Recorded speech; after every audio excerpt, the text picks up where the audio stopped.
Bonjour, bonsoir. Nous sommes de retour dans cette émission. Le Congo est à nous pour vous parler toujours de la chute de ce grand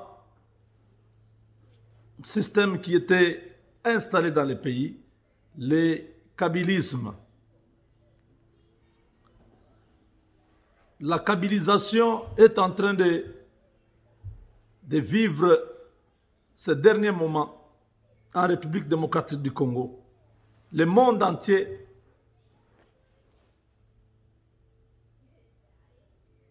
est en train d'observer une chute libre depuis quelques mois.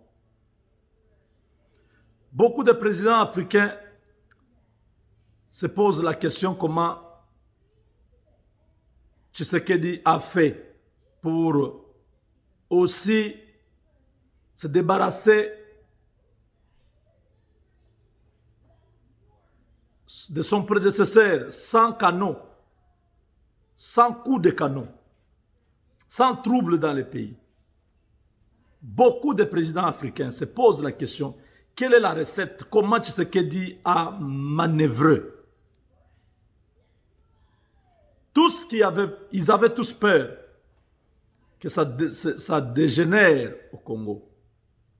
Mais ils se rendent compte que c'est maintenant Kabila qui est pris au piège.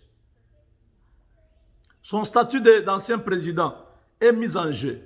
Son statut de sénateur à vie est mis en jeu. Pourquoi? Parce qu'il n'a pas respecté la loi sur le statut d'ancien président.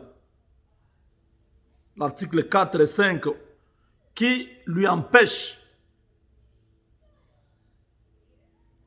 de faire de la politique, qui lui demande des réserves, qui lui demande de se distancer avec tous ces Katangais qui viennent lui dire tu es Karound de mère et ton père était Karound de mère et de père Mouloubakat, donc tu es chez toi au Katanga. C'est le discours qu'on a entendu à Kolwezi. Les gens lui disent nous sommes prêts à se battre ici, nous sommes prêts à mourir pour toi. Un mensonge cousu avec du fil blanc. Personne n'est prêt à pouvoir mourir pour toi, Kabila. Mouyej est dans le viseur de la justice. Il est à Kinshasa. Il a déjà une invitation. Il doit se présenter cette semaine. Il n'y a personne qui va se battre pour toi. Kabila est devant un fait accompli. Il a mal joué. Il paye très cher.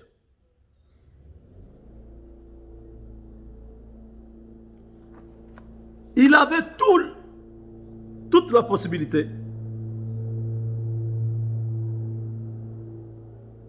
de vivre tranquillement dans ce pays-là.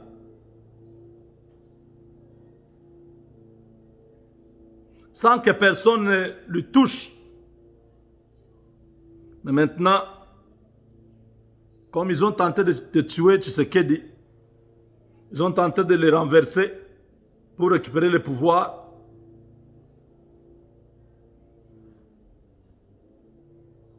L'opération a échoué. Les voilà en cavale. Les voilà devenir un sans-abri au Katanga. Tantôt il est là-bas, tantôt il est là-bas, tantôt il est ici. Il a peur. Tantôt à Kundelungu, tantôt à Upemba.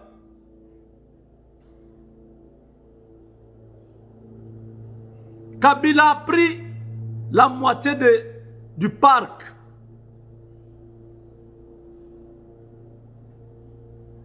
Kundelungu, ça lui appartient. Ces gens, vraiment, c'était des...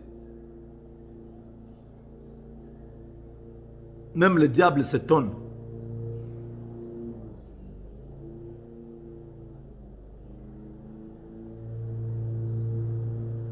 Au Katanga, il y a des gens qui menacent les Kassaïens.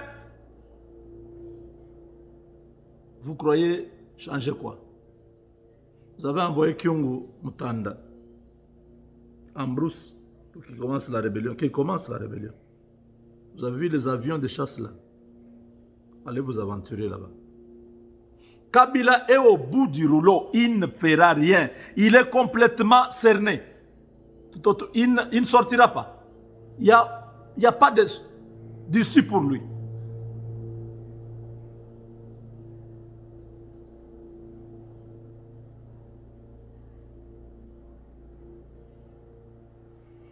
Maintenant,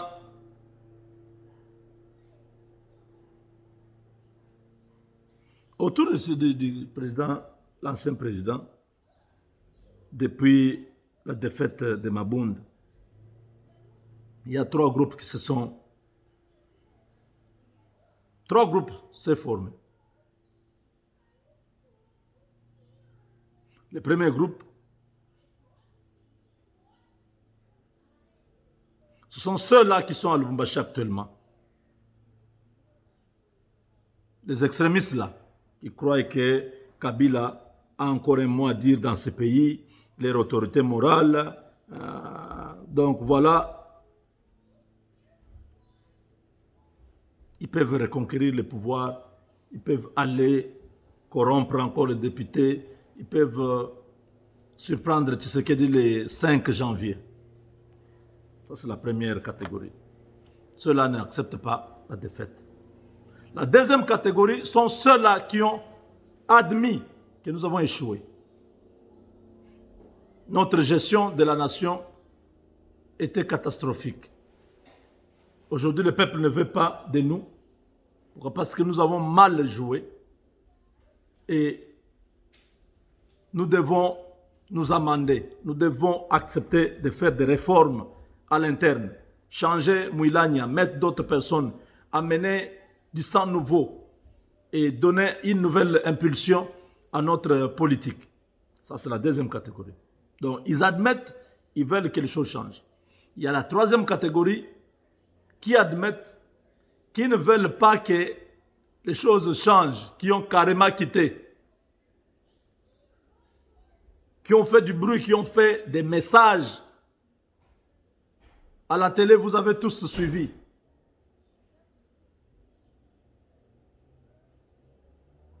Kabila, au lieu de protéger les avantages que les Américains lui ont donnés, parce que ce n'est pas Tshisekedi, dans cette histoire, Tshisekedi n'est pour rien. Tshisekedi est d'ailleurs victime de tentatives d'assassinat, de coups d'État, de destitution. Luamba nous a dit ça, le vieux Luamba.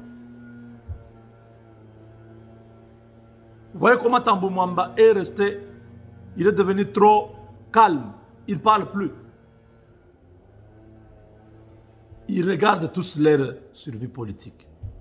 Ils savent que l'orage n'est pas encore passé. Ils vont vivre des jours très sombres, très bientôt. Parce que la justice va actionner son action, va actionner des procès en cascade. Tous ces gens-là, Mabunda, elle peut s'enfuir là-bas. Si le Congo lance un mandat d'arrêt international, on va ramener Mabunda au Congo. Là où il est à Dubaï, oui. Oui.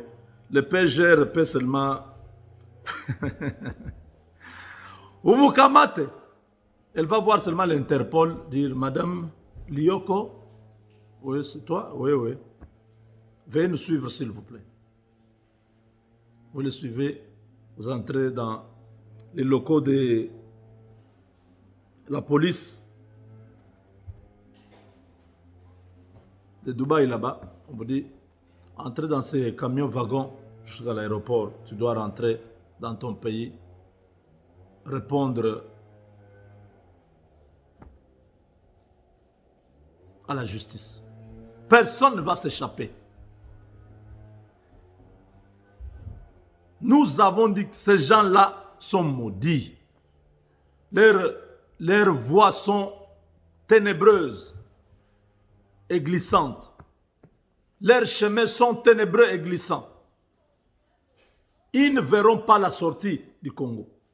Ils tourneront en rond. On va les attraper un à un. Une grande prison construite au modèle américain par une entreprise spécialiste en construction de prisons. C'est ce qu'est l'entreprise. C'est comme une entreprise spécialiste en fabrication de cercueils. Non, non, ça sont des entreprises pas sérieuses. Hein?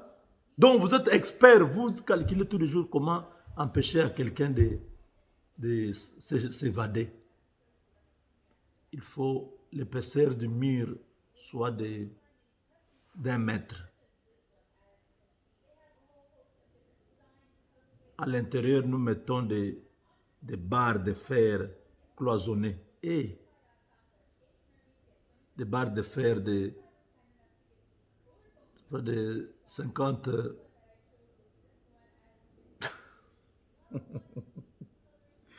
où toute évasion devient impossible. Il faut amener la bombe atomique. Mais si vous tapez, vous jetez une bombe atomique sur une prison, tout le monde meurt déjà.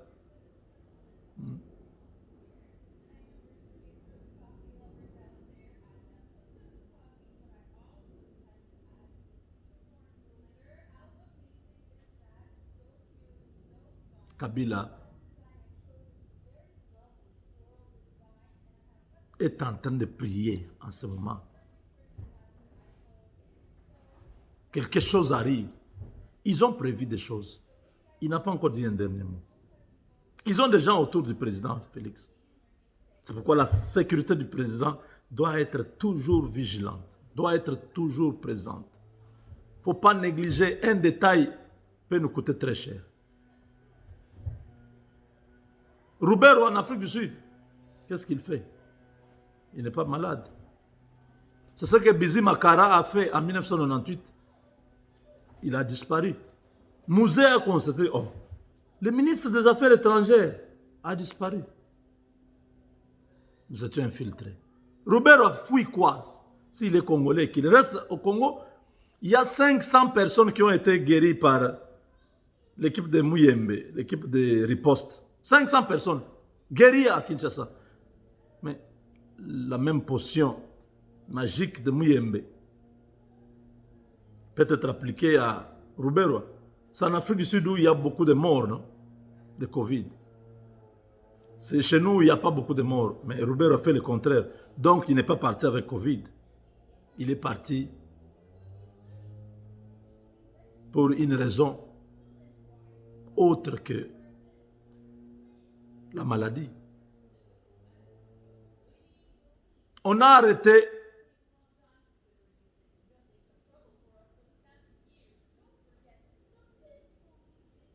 un monsieur qu'on appelle Dieudonné Kabengele.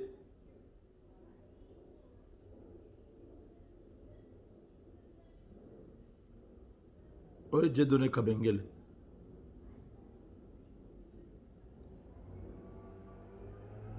Il a un deuxième nom là.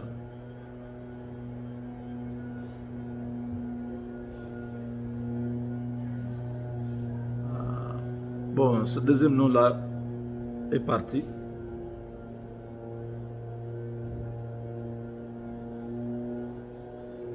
On a arrêté ce monsieur au Bas-Congo avec d'autres militaires.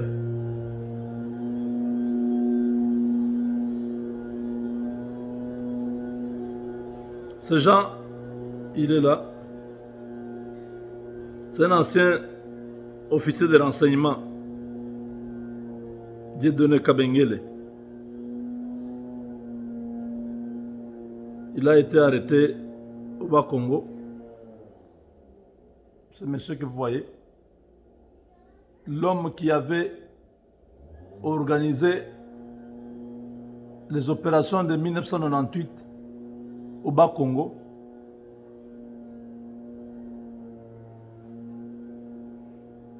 Quand vous avez suivi que le courant de Inga. Voilà Amundala. Son nom c'est Dieudonné Kabengele Amundala. Ce n'est pas un Kassaïen. Ces Rwandais, pour être crédibles, souvent, ils prennent le nom de Kassaïen pour qu'on dise « Ah, c'était un Kassaïen ». Non, non, ce n'est pas un Kassaïen.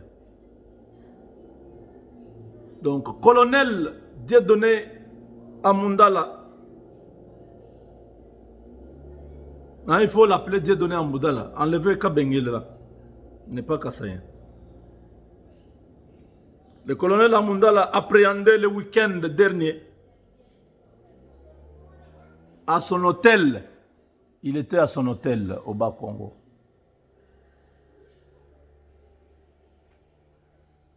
Qu'est-ce qu'il faisait à l'hôtel?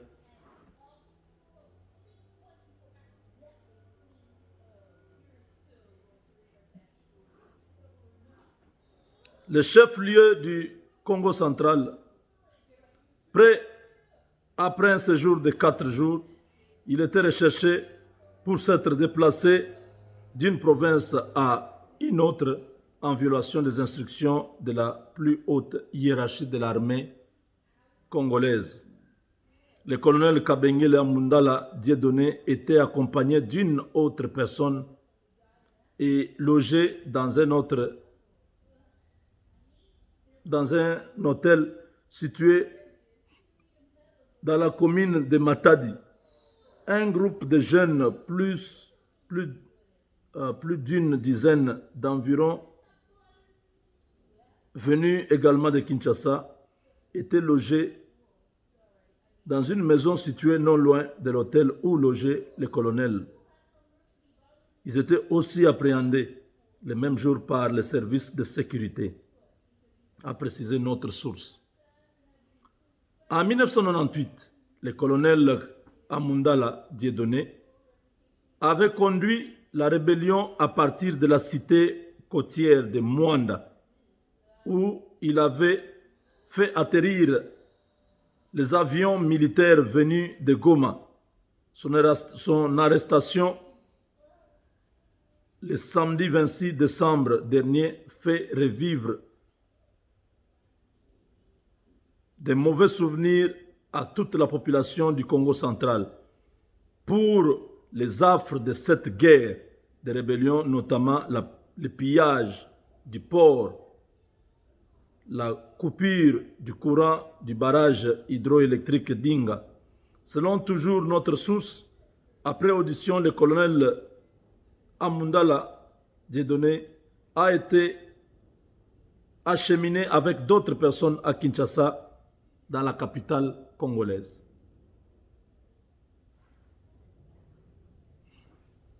Quand nous avons parlé de couvre-feu, nous avons dit que ce n'est pas pour Covid. Nous vous avons dit qu'il y a un plan. Le 31 décembre, la ville de Kinshasa devait être attaquée. Voilà les éléments qui corroborent, qui s'ajoutent dans ce puzzle pour comprendre que Félix Tshisekedi a pris cette décision contre son gré. Les Kinois, les Congolais aiment fêter la bonne année, la Noël. Mais Tshisekedi dit, mais ça va se faire comment? Il dit, bon, Monsieur le Président, tu n'as pas de choix. Il faut fermer toutes les routes, les aéroports. Après 21 heures, personne dehors. Les avions qui viennent de l'étranger peuvent encore atterrir. Mais les véhicules, Bas-Congo, Bandundu, pas question, après 21 heures. Pour mettre la main sur tout le monde. Certains qui ont compris, ils ont fui comme ce monsieur. Il est allé au Bas-Congo. Ils sont allés là-bas préparer une stratégie pour attaquer la capitale. Ils ont été neutralisés. On se retrouve dans la prochaine émission. Avec Dieu, nous vaincrons.